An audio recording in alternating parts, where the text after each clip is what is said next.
भानगढ़ राज्य के चंदनपुर नामक गांव में लखन अपनी 10 साल की बेटी राधा के साथ रहता था। उसकी पत्नी की मृत्यु के बाद उसने कलावती नाम की एक लालची औरत से दूसरी शादी की, जो एक बेटे कमल को साथ लेकर आई थी। आज हमारी शादी का पहला दिन है कलावती। मेरे पास धन संपत्ति की कोई कमी नहीं है। मैंने तुमसे शादी इसीलिए की है ताकि मेरी बेटी राधा को कभी माँ की कमी महसूस ना हो। वो अभी सिर्फ 10 साल की है, इसलिए तुम उसे अच्छे से माँ का प्यार देना, बस यही मुझे तुमसे चाहिए। अजय, आप चिंता मत कीजिए, मैं राधा को कभी माँ की कमी नहीं महसूस होने दूंगी। जब आप मेरे 12 साल के बेटे कमल को अपना सकते हैं, तो मैं आपकी बेटी को क्यों नहीं अपनाऊंगी। हाँ कलावती, बस यही सुनना चाहता था मैं तुमसे। फिर ऐसे ही कुछ दिन बीत जाते हैं। एक दिन कलावती अपने बेटे से बोल रही थी, बेटा, बस कुछ दिनों की बात और है, जल्द ही तुम्हारे पास सब कुछ होगा। ये सारी संपत्ति और जो कुछ भी है सब तुम्हारा होगा।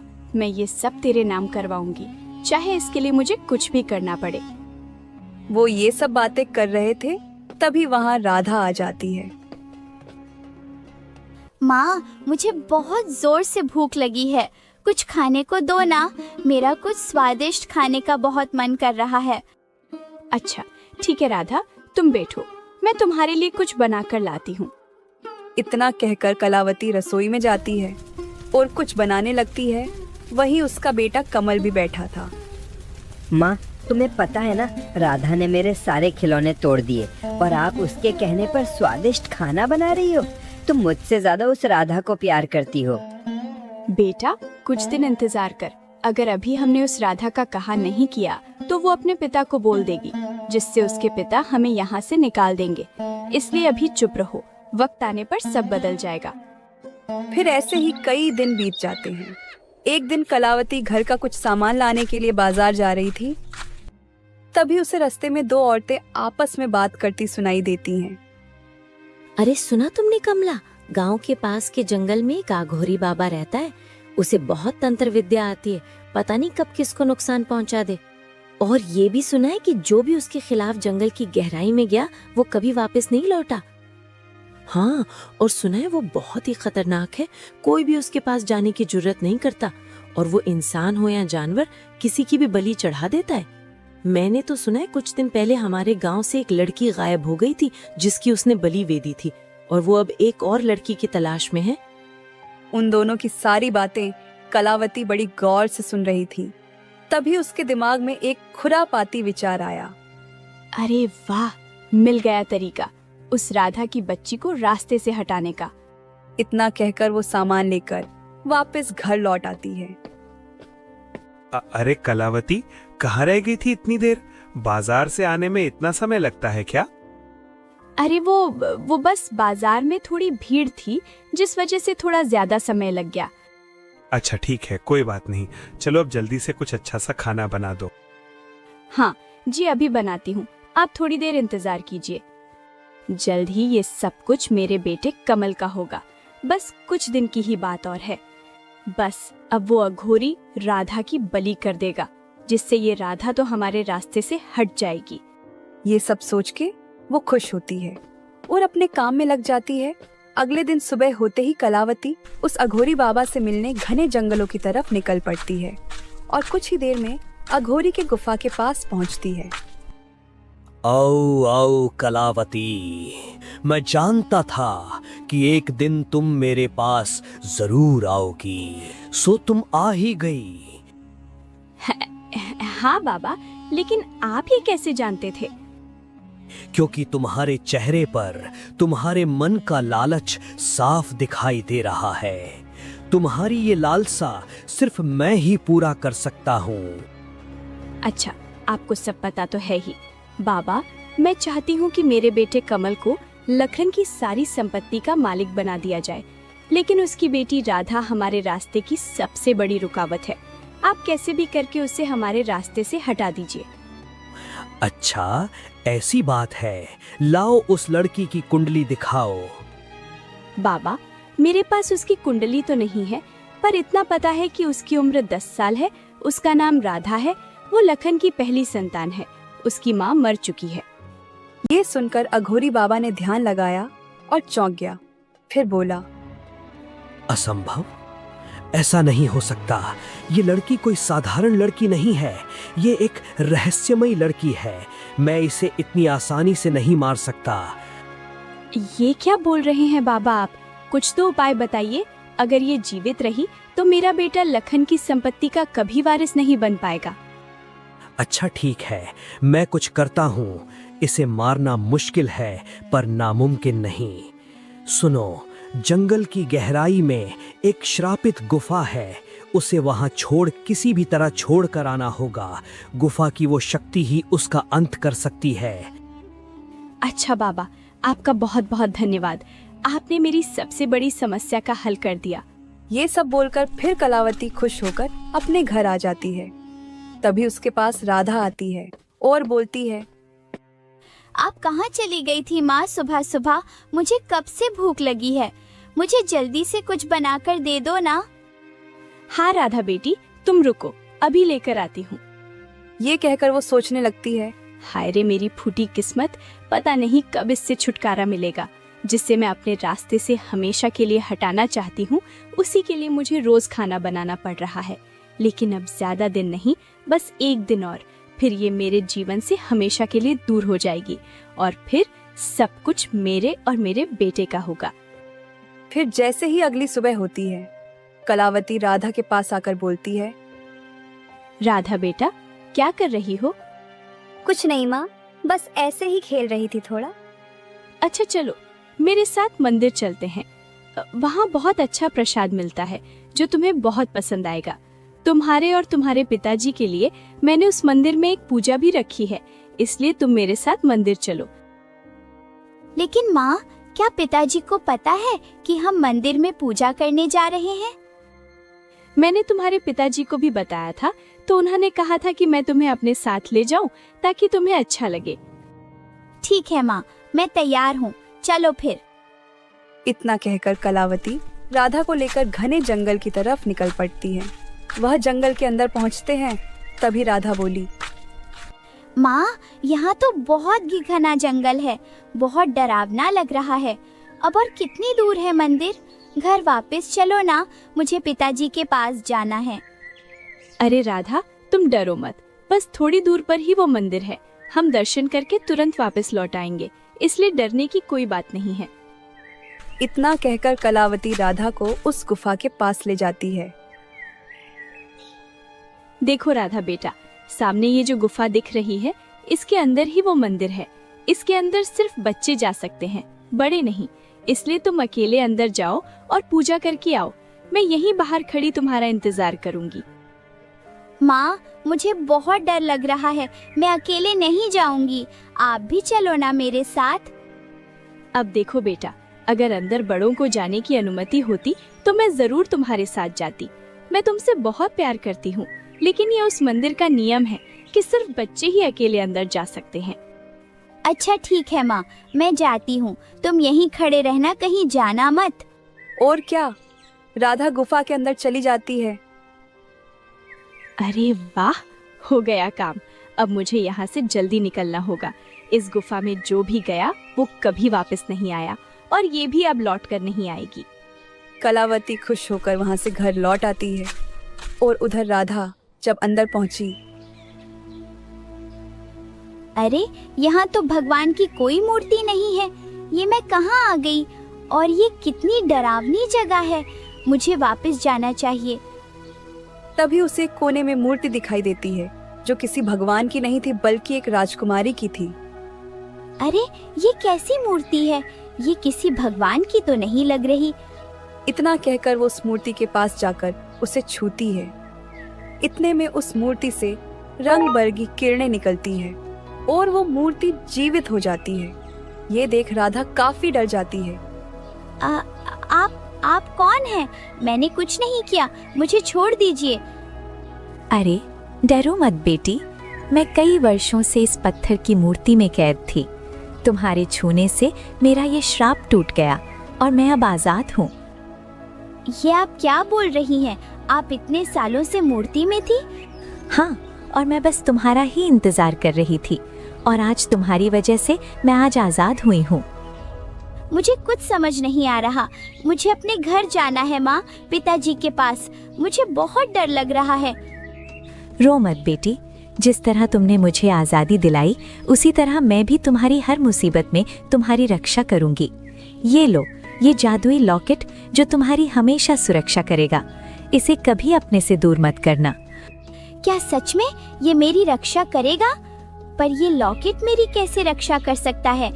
हाँ बेटी, हर समय ये तुम्हारी रक्षा करेगा। ये एक जादुई लॉकेट है। ये लॉकेट मैं हमेशा अपने पास रखूंगी ताकि कभी मुझ पर कोई खतरा ना आए और मैं वापस सही सलामत घर पहुंच जाऊं। इतना कहकर वो रानी वहाँ से गायब हो जाती है। फिर राधा गुफा से बाहर निकलती है। वह अपने गांव की तरफ जा ही रही थी कि तभी वहाँ पर खूंखार डाकू भैरव अपने आदमी के साथ वहाँ आ गया।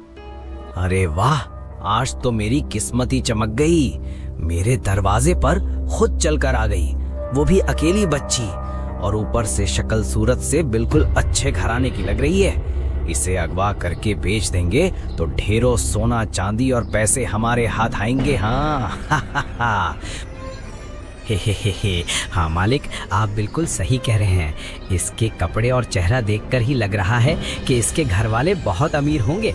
हम अगर इसकी फिरौती भी लेंगे तो इतना धन मिलेगा कि सालों तक चोरी डकैती करने की जरूरत नहीं पड़ेगी। फिर देर किस बात की, चलो इसे उठा लेते हैं और जल्दी से अपने अड्डे पर ले चलते हैं। वह दोनों उसके पास राधा के पास जाते हैं और बोलते हैं, ओए सुन लड़की, कहाँ जा रही है? चल अब तुम मेरे साथ चल। अरे आप कौन हो? मुझे क्यों रोका है? मैं तुम्हारे साथ नहीं जाऊंगी। मुझे घर जाना है अपने माँ पिताजी के पास। मुझे जाने दो, छोड़ दो मुझे। अरे ऐसे कैसे छोड़ दूं तुझे? बड़े अरसे के बाद इतना बड़ा मौका मिला है। तू तो मेरे लिए किसी सोने के खजाने से कम नहीं है। अगर तुझे बेच दिया तो मैं राजा बन जाऊंगा। ये छोटी मोटी डकैती से हमारा गुजारा नहीं होता। अब कुछ बड़ा करने का वक्त आ गया है। नहीं नहीं, मुझे जाने दो, छोड़ दो मुझे। मैंने तुम्हारा कुछ नहीं बिगाड़ा है। भैरव डाकू जैसे कि राधा को पकड़ने या छूने की कोशिश करता है, अचानक उस लॉकेट से तेज रोशनी निकलती है और उन दोनों डाकुओं से टकराती है। दोनों दूर जाकर गिर जाते हैं। अरे अरे, ये क्या हुआ? अचानक मुझे किसने धक्का दिया? कौन है? अरे मंगरू, तू क्या खड़े खड़े देख रहा है? पकड़ उसे।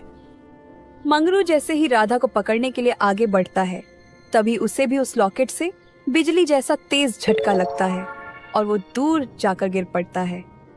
अरे उस्ताद, यहाँ कुछ गड़बड़ है। ये कोई साधारण बच्ची नहीं लग रही, ये कोई मायावी लड़की है। अगर इसके पीछे पड़े तो अपनी जान से हाथ धोना पड़ेगा उस्ताद। हाँ, तू सही कह रहा है मंगरू।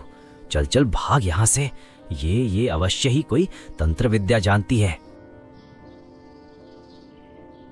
हे भगवान, तुम्हारा बहुत बहुत धन्यवाद। तुमने मुझे इनसे बचा लिया। लेकिन ये अचानक भाग क्यों गए? मैंने तो कुछ किया भी नहीं। लगता है इस लॉकेट का हुक चमत्कार है, जिसकी वजह से आज मैं बच गई। धन्यवाद मेरे प्यारे लॉकेट, तूने आज मेरी जान बचाई। लेकिन अब मैं कहाँ जाऊँ? वहीं दूसरी तरफ लखन जब देखता है कि राधा कहीं नजर नहीं आ रही, तो उसने कलावती से बोला, अरे सुनो कलावती, राधा कहाँ है? सुबह से दिखाई क्यों नहीं दे रही? जल्दी से उसे मेरे पास लेकर आओ। पता नहीं जी, मैं भी सुबह से उसे ढूंढ रही हूँ, लेकिन वो कहीं दिखाई नहीं दे रही। पता नहीं सुबह सुबह कहाँ चली गई। पिताजी, मैंने राधा को जंगल की तरफ जाते हुए देखा था। राधा अकेली है। क्या? जंगल की तरफ? नहीं, वहाँ वो तो बहुत खतरनाक जंगल है और वहाँ खतरनाक जंगली जानवर भी हैं। हे भगवान, मेरी बेटी की रक्षा करना। अरे सुनते हो रामू, मोहन, जल्दी से यहाँ आओ। मेरी बेटी राधा कहीं नहीं मिल रही। पता लगाओ मेरी बेटी कहाँ है। उसे कुछ नहीं होना चाहिए, चाहे तुम्हें जमीन आसमान पूरा छानबीन करना पड़े। मुझे मेरी बेटी सही सलामत वापस चाहिए। जल्दी जाओ। जी मालिक, हम अभी जाते हैं और मैं राधा को लेकर ही आऊँगा, चाहे इसके लिए मुझे जो भी करना पड़े। पर मैं आपका भरोसा नहीं तोड़ूंगा मालिक, अपनी तरफ से पूरी कोशिश करूँगा। मोहन और रामू दोनों घर से निकल पड़ते हैं। कलावती, तुमसे शादी मैंने सिर्फ इसीलिए की थी ताकि मेरी बेटी राधा को माँ का प्यार मिल सके, लेकिन तुम इतनी बड़ी लापरवाह कैसे हो सकती हो? पता नहीं मेरी बेटी किस हालत में होगी, कहाँ होगी। ऊपर वाला मेरी बेटी की रक्षा करना। कई दिन बाद जंगल में राधा भूखी प्यासी थकी हुई एक पेड़ के नीचे बेहोशी की हालत में बैठी थी। तभी उसके पास एक आदमी आकर रुकता है। अरे ये बच्ची कौन, और इतने घने जंगल में अकेले? लगता है ये कई दिनों से भूखी प्यासी है, मुझे इसकी मदद करनी चाहिए। अरे बेटी, तुम कौन हो और यहाँ क्या कर रही हो अकेले, वो इतने घने जंगल में? मुझे कुछ नहीं पता, मैं इस जंगल में खो गई हूँ। मेरा घर कहाँ है मुझे बिल्कुल नहीं पता, मुझे घर जाना है। चिंता मत करो बेटी, मैं भी तुम्हारे पिता जैसा हूँ। तुम मेरे साथ मेरे घर चलो, मैं तुम्हें अपने घर ले जाऊंगा।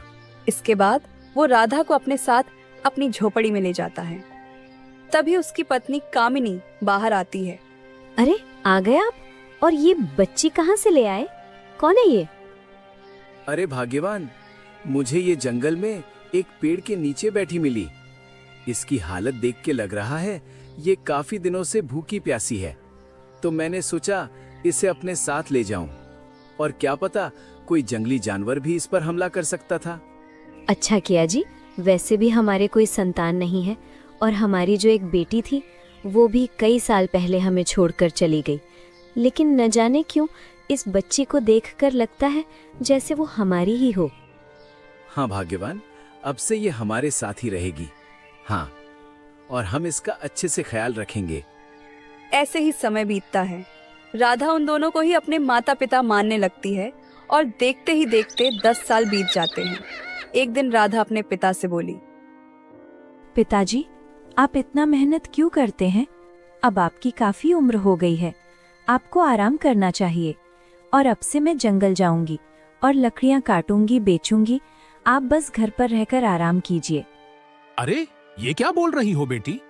अरे बेटिया, तू मेरी सबसे लाडली बेटी है, तुझसे मैं ये इतनी मेहनत वाला काम कैसे करवाऊं? यह काम मर्दों का है।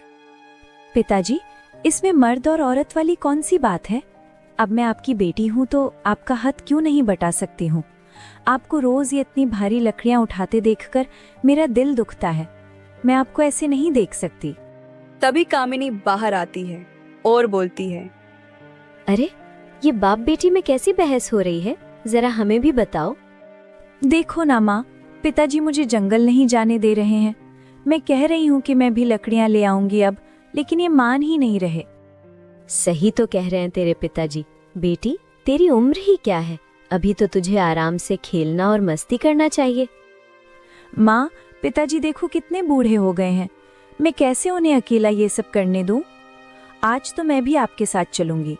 अच्छा बाबा चल, तू नहीं मानेगी। इतना कहकर रघुवीर और राधा जंगल की ओर निकल जाते हैं। कामिनी उन्हें पीछे से निहार रही होती है। कितनी अच्छी बच्ची है ये, फिर भी किस निर्दयी ने इसे जंगल में छोड़ दिया होगा। वहीं दूसरी तरफ लखन अपनी बेटी के ना मिलने के दुख में और बीमार होते चला जाता है और बिस्तर पकड़ लेता है। वह अपनी पहली पत्नी को याद करते हुए बोला, मुझे माफ कर देना कमला, मैं एक बेटी नहीं संभाल पाया तो मुझे छोड़कर चली गई, और हमारी बेटी भी 10 सालों से नहीं मिल रही। मेरी जीने की एकमात्र वजह वही तो थी, अब वो भी नहीं रही। इतना कहकर लखन फूट फूट कर रोने लगता है। बेटा, यही सही मौका है। लगता है तेरे पिताजी अब जाने वाले हैं। अगर तू पिताजी के करीब हो जाएगा तो तेरे नाम सारी जायदाद कर देंगे, इसलिए उन्हें अपनी बातों में फंसाओ और उनका भरोसा जीत लो। हाँ माँ, तुम सही कह रही हो। अगर पिताजी को मुझ पर भरोसा हो गया तो सब कुछ मेरा होगा, और मैं तो पूरे जमीन जायदाद का मालिक बन जाऊंगा और तुम इसकी मालकिन। हाँ, इसीलिए तो कह रही हूँ, जा लग जा अभी से ही काम पर। अपने पिता का विश्वास जीत, उनकी सेवा पाने कर। क्या पता कुछ ही दिनों में मर जाए तो। सारी जमीन जायदाद उस राधा के नाम पर है, उसे तुम्हें अपने नाम पर करवाना है, नहीं तो सारी गरीब दुखियारों में बट जाएगी। इसलिए कह रही हूँ। हाँ ठीक है माँ, तुम चिंता मत करो, मैं जाता हूँ। कमल उदास सा चेहरा बनाकर लखन के पास आता है और बोलता है, पिताजी आप ऐसा क्यों कर रहे हो? मैं भी तो आपका बेटा हूँ। क्या आप मुझसे प्यार नहीं करते? मत रोइए ना, मैं जानता हूँ मैं कभी राधा की जगह नहीं ले सकता, लेकिन मैं भी तो आपका बेटा हूँ। नहीं बेटा, ऐसी बात नहीं है। मैं तुमसे भी उतना ही प्यार करता हूँ जितना अपनी बेटी से करता था, पर उसकी यादें मेरा पीछा नहीं छोड़ रही। बस वही सोच सोच के मेरा दिल बैठा जा रहा। पिताजी, आपको अब उसे भूल जाना चाहिए।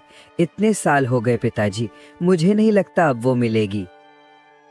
अगले दिन लखन का नौकर रामू वहां आता है और बोलता है, मालिक, पिछले कई साल से आसपास के हर गांव में ढूंढ लिया, लेकिन राधा बिटिया का कोई अता पता नहीं चला। माफ कीजिए मालिक, लेकिन मुझे नहीं लगता कि अभी वो जिंदा होगी। हाँ, तुम शायद सही कह रहे हो। अब मुझे उसे भूल जाना चाहिए। लखन रोते रोते ऐसा बोल रहा था, तभी उसकी आंखें अचानक उलटने लगती हैं और वो बेहोश हो जाता है। मालिक क्या हुआ आपको? मालिक उठिए ना, आंखें खोलिए मालिक, आंखें खोलिए। कलावती जल्दी से भाग के आती है, लेकिन चेहरे पर एक चालाकी भरी मुस्कान के साथ। रामू, लगता है मालिक की तबीयत कुछ ज्यादा खराब हो गई है और दिन प्रतिदिन और बिगड़ती जा रही है। तो मैं सोच रही हूँ जितनी भी जमीन जायदाद है सबका कागज तैयार करो और उन पर अपने मालिक का अंगूठा लगवा लो, ताकि सारी जमीन मेरे बेटे कमल के नाम हो जाए। लेकिन मालकिन, मालिक अभी ठीक नहीं है, ये सब सही नहीं होगा। जब मालिक थोड़े ठीक हो जाएंगे तो खुद ही अपने बेटे के नाम कर देंगे। ज्यादा अपना दिमाग मत लगाओ, मैंने जितना कहा है उतना ही करो। जा, कागज तैयार करो, जमीन, घर, हवेली सब कुछ कमल के नाम। हाँ, लेकिन मालकिन, बेहोशी की हालत में मालिक का अंगूठा लेना सही नहीं होगा। मालिक जब ठीक हो जाएंगे तो उन्हें अच्छा नहीं लगेगा। ज्यादा सवाल जवाब मत करो, तुम बस मेरी बात मानो। आज अगर ये मौका निकल गया तो फिर हाथ नहीं आएगा। अच्छा ठीक है मालकिन, बस कुछ देर में मैं सारे कागज तैयार करवा देता हूँ। वहीं दूसरी तरफ गांव में मेले की तैयारी होती है, जो हर बार लगता था। राधा बोली, माँ, पिताजी, मैं सोच रही हूँ कि इस बार मेले में लकड़ियाँ बेचने जाऊं, बहुत अच्छे पैसे मिलेंगे। अरे बेटा, लेकिन मेले में कौन लकड़ियाँ खरीदेगा? अरे भाग्यवान, तुझे क्या पता, मेले में लकड़ियां ही तो सबसे ज्यादा बिकती हैं। इस बार हम सिर्फ लकड़ियां ही नहीं, खिलौने भी बेचेंगे। हाँ पिताजी, मैं भी तो यही कह रही थी। फिर देखते ही देखते मेले वाला दिन आ जाता है। पिताजी, आज तो मेले का पहला दिन है, हमें अच्छे पैसे मिलेंगे। आज सबसे ज्यादा सामान बिकेगा। हाँ बेटा, तुम सही कह रही हो, चलो चलते हैं। रघुवीर उठता है, तभी अचानक से चक्कर खाकर गिर जाता है। पिताजी क्या हुआ आपको? उठिए ना, कुछ बोल क्यों नहीं रहे हैं? अरे बेटा, इन्हें कमजोरी आ गई है, ज्यादा मेहनत करने से इन्हें चक्कर आ गया। मैंने कितनी बार कहा है जो लकड़ियां काटना छोड़ दे और कोई दूसरा काम कर ले, पर ये मेरी एक सुनते कहाँ है, अपनी मर्जी की हमेशा करते रहते हैं। अच्छा माँ, आप पिताजी का ध्यान रखो, मैं अकेली लकड़ियां लेकर मेले में जाऊंगी और बेच कर आ जाऊंगी। अकेली नहीं बेटी, मेले में न जाने कैसे कैसे लोग आते हैं, तुम्हें कुछ हो गया तो?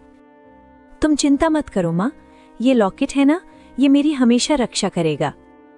ठीक है बेटी, लेकिन अंधेरा होने से पहले लौट आना। राधा मुस्कुराकर लकड़ियां का गट्ठर उठाती है और मेले की ओर निकल जाती है। जैसे ही वो मेले में पहुंचती है, तभी एक व्यापारी की नजर राधा पर पड़ती है।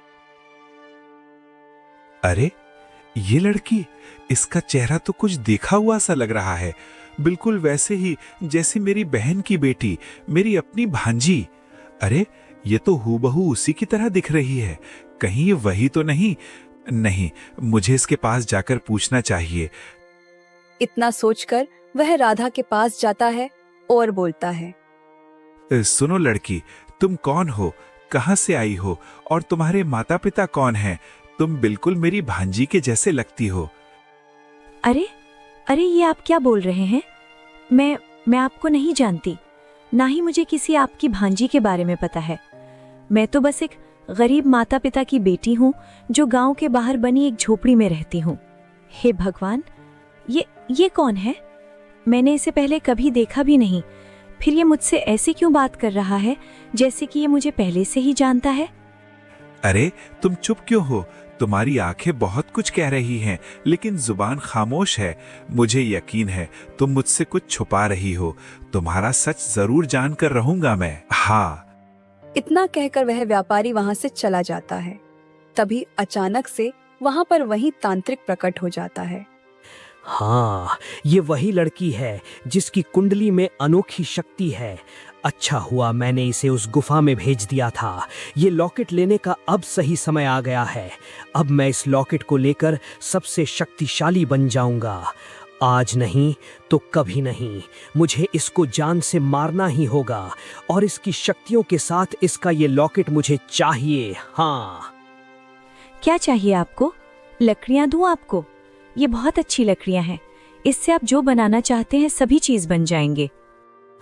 अरे लड़की, मुझे तुम्हारी ये लकड़ियां नहीं चाहिए। मुझे तो सिर्फ तुम्हारा ये लॉकेट चाहिए जिससे मैं अजय हो जाऊंगा। और अगर तूने ये देने से मना किया तो मैं यहीं अभी तुम्हें मार दूंगा। हाँ। अरे कौन हो तुम? मुझे क्यों मारोगे? मैंने तुम्हारा क्या बिगाड़ा है? अगर मुझे कुछ हो गया तो मेरे बूढ़े माँ बाप का क्या होगा?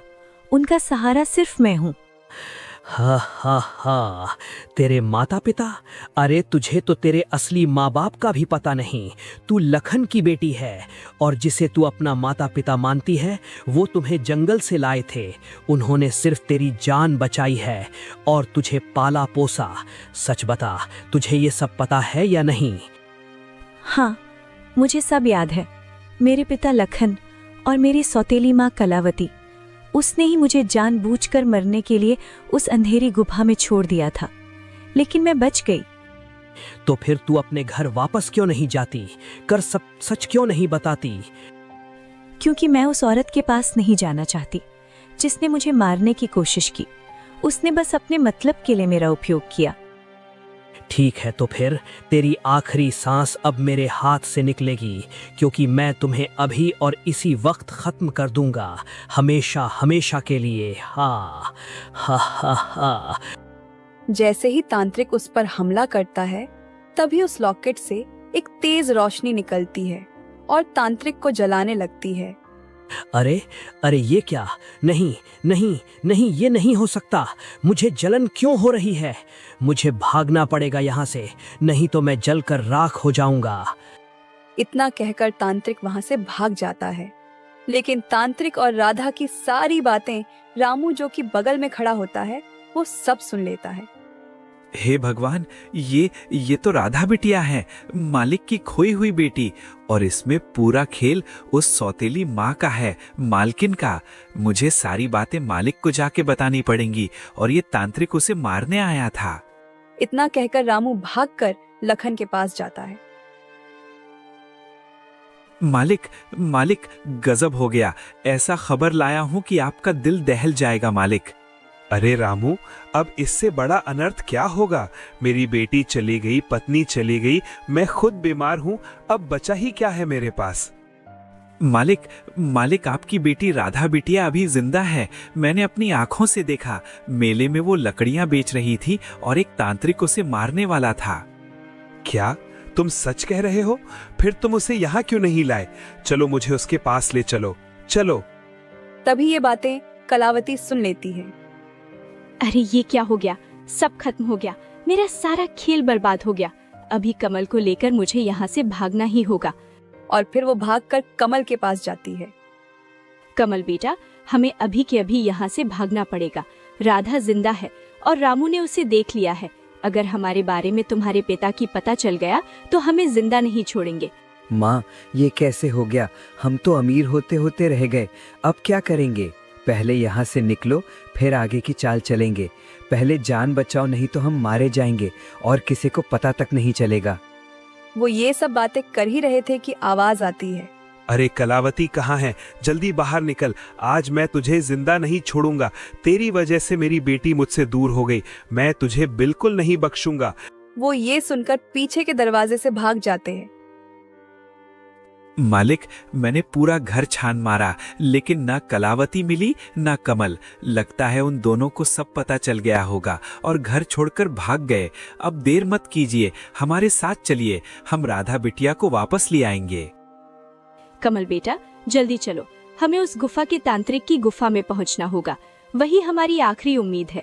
अगर तांत्रिक ने हमारी मदद नहीं की तो सब खत्म हो जाएगा। तो आ गई आखिरकार। मैं भी कब से तुम्हारे आने का इंतजार कर रहा था। मैंने राधा को मारने की कोशिश की, पूरी कोशिश की थी, लेकिन उसके अंदर कोई रहस्य छुपा है, कोई अदृश्य शक्ति। लेकिन बाबा, अब तो आप ही हमारी मदद कर सकते हैं। उसकी याददाश्त मिटा दीजिए ताकि वो हमें पहचानने से इनकार कर दे और हमें अपना समझने लगे। हाँ, तुम सही कहती हो। उसने मुझे भी अपमानित किया है। सबके सामने मेरी इज्जत मिट्टी में मिल गई। मैं अभी उसकी सारी याददाश्त खत्म कर देता हूँ। हाँ। तभी तांत्रिक अपनी तंत्र विद्या से राधा की याददाश्त मिटा देता है। और वहीं दूसरी तरफ, मेरी बेटी राधा, बेटी कहाँ चली गई थी तू? इतने सालों तक मेरे पास क्यों नहीं आई? तुम कैसी हो बेटी, कैसी हो? आप कौन हैं और मुझे अपनी बेटी क्यों कह रहे हैं? मैं आपको नहीं जानती, आप यहाँ से चले जाइए। अरे राधा, मैं तुम्हारा पिता हूँ, तुम मुझे कैसे भूल सकती हो? मुझे नहीं पता आप कौन हैं, मैं तुम्हें नहीं जानती और मुझे ऐसे परेशान मत कीजिए। मेरे माता पिता मेरा इंतजार कर रहे होंगे, मैं उनके पास जा रही हूँ। इतना कहकर राधा वहाँ से चली जाती है। मालिक, ये तो अभी कह रही थी कि उसे सब याद है, अब अचानक ये सब कैसे भूल गई मालिक? अगर ये मेरी बेटी है तो मुझे पहचानने से इनकार क्यों कर रही है? कुछ तो गड़बड़ है, हमें इसका पीछा करना चाहिए। आखिर ये कहाँ और किसके साथ रहती है? इतना कहकर लखन और रामू राधा का पीछा करने लगते हैं। फिर कुछ ही देर में जैसे ही राधा अपने घर पहुंचती है, सारी लकड़ियां बिक गई क्या बेटी? हाँ पिताजी, सारी लकड़ियां बिक गई हैं। अब कल के लिए थोड़ी सी लकड़ियां जंगल से जाकर काट ले आती हूँ। ये तू क्या कह रही है बेटी? थोड़ा आराम कर ले, कल चलेंगे हम साथ में। हाँ। नहीं पिताजी, आप आराम करिए, मैं जाती हूँ। इतना कहकर राधा जंगलों की तरफ चली जाती है। तभी लखन और रामू वहाँ पहुँच जाते हैं। अरे सुनो, ये लड़की कौन है और कब से तुम्हारे पास है?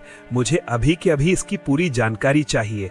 मालिक, ये लड़की मुझे बहुत पहले जंगल में मिली थी। उस वक्त ये 10 साल की थी। 3 दिन से भूखी प्यासी बैठी थी। मैं इसे अपने घर ले आया, तब से ये हमें माता पिता मानती है। देखा रामू, मैंने कहा था ना, ये मेरी बेटी है, ये मेरी ही बेटी है। क्या ये आपकी बेटी है? नहीं, ऐसा नहीं हो सकता है। नहीं नहीं, ये आपकी बेटी नहीं हो सकती, ये मेरी बेटी है। हाँ, 8 साल पहले मेरी दूसरी पत्नी कलावती ने इसे मरने के लिए जंगल में छोड़ दिया था, जमीन जायदाद के लालच में। लेकिन ये पता नहीं मुझे पहचान क्यों नहीं रही। यही वजह है कि मुझे इसकी याददाश्त वापस लानी होगी। ये मेरी बेटी है, मैंने इसे पाल पोस कर बड़ा किया है और ये मुझसे बहुत प्यार करती है और हम दोनों इसके बिना नहीं रह सकते। आप लोग चले जाइए यहाँ से। फिर लखन कुछ नहीं कहता और वहाँ से घने जंगलों की तरफ चला जाता है और एक पेड़ के नीचे बैठकर कहता है, हे भगवान, अब मैं अपनी बेटी की याददाश्त कैसे वापस लाऊं? कुछ समझ नहीं आ रहा। मैं इतना परेशान हूं कि दिल फटा जा रहा है। कोई तो मेरी मदद करो, मैं अपनी बेटी को ऐसे खो नहीं सकता। अभी अचानक से एक तेज रोशनी के साथ उसकी पहली धर्मपत्नी कमला की आत्मा प्रकट होती है। जी, आप मत रोइए, हमारी बेटी की याददाश्त वापस आ जाएगी। मैं कोई सपना तो नहीं देख रहा? कमला, तुम क्या सच में तुम हो? नहीं जी, आप कोई सपना नहीं देख रहे हैं, मैं सच में आपके सामने हूँ। तो फिर हमारी बेटी को क्या हुआ? उसकी याददाश्त कैसे वापस आ सकती है? उसकी याददाश्त का जाना सिर्फ एक काली तंत्र विद्या का परिणाम है। तांत्रिक ने उस पर तंत्र विद्या की है और ये सब तुम्हारी दूसरी पत्नी कलावती ने करवाया है, जिससे हमारी बेटी की सारी यादें मिटा दी गई हैं। उसकी याददाश्त तभी वापस आएगी जब उसके गले का वो लॉकेट, जिसे तांत्रिक ने भी नहीं छुआ, तुम सबके सामने उसकी सच्चाई बताना। वो लॉकेट उसे हर मुसीबत से बचाता आया है। ये उसका वरदान है। ठीक है, मैं वैसा ही करूँगा। लखन वहाँ से उठकर झोपड़े की ओर जाता है। आप मेरे घर तक आ गए? चले जाइए, मैं आपकी बेटी नहीं हूँ। आप यहाँ से चले जाइए। नहीं राधा, तुम मेरी ही बेटी हो। तुम्हारी याददाश्त तांत्रिक और कलावती ने मिलकर मिटा दी है। मैं तुम्हारी याददाश्त वापस लाऊंगा। रुको। लखन उसके गले से वो लॉकेट निकालकर नीचे रख देता है और बोलता है, हे जादुई लॉकेट, इसे सब याद आ जाए। तुम मेरी बेटी हो राधा। करीब 10 साल पहले तुम्हारी सौतेली माँ ने तुम्हें मुझसे अलग कर दिया था और मरने के लिए जंगल में छोड़ दिया था। कुछ याद करो बेटी, कुछ याद करो। ये सब बोलते ही उस लॉकेट से एक तेज रोशनी निकलती है और राधा में समा जाती है। मुझे सब याद आ गया पिताजी। कैसे मेरी सौतेली माँ ने मेरे साथ ये सब किया था, कैसे आपसे मुझे दूर कर दिया था। वाह वाह। हाँ बेटी, मैं तुम्हें फिर कभी नहीं खोऊंगा। पिताजी, मैं आपके साथ तो चलूंगी, लेकिन अपने इन दोनों माता पिता को भी नहीं छोड़ सकती। जब आप मेरे पास नहीं थे तब इन्होंने मेरा बहुत ख्याल रखा है। ठीक है बेटी, तुम दोनों हमारे साथ चलो। हमारे पास जमीन जायदाद बहुत है, लेकिन परिवार के नाम पर कुछ बहुत कम लोग हैं। अब हम सब मिलकर एक परिवार की तरह रहेंगे। लखन राधा के साथ उन दोनों माता पिता को लेकर हवेली लौट आते हैं और उस तांत्रिक और कलावती को पकड़कर राजा के हवाले कर देते हैं और मृत्युदंड दिलवा देते हैं। और फिर वो सभी खुशी खुशी एक परिवार की तरह रहने लगते हैं। तो दोस्तों, कैसी लगी आपको ये कहानी? कमेंट बॉक्स में जरूर बताएं और चैनल को जरूर से सब्सक्राइब कर लें। धन्यवाद।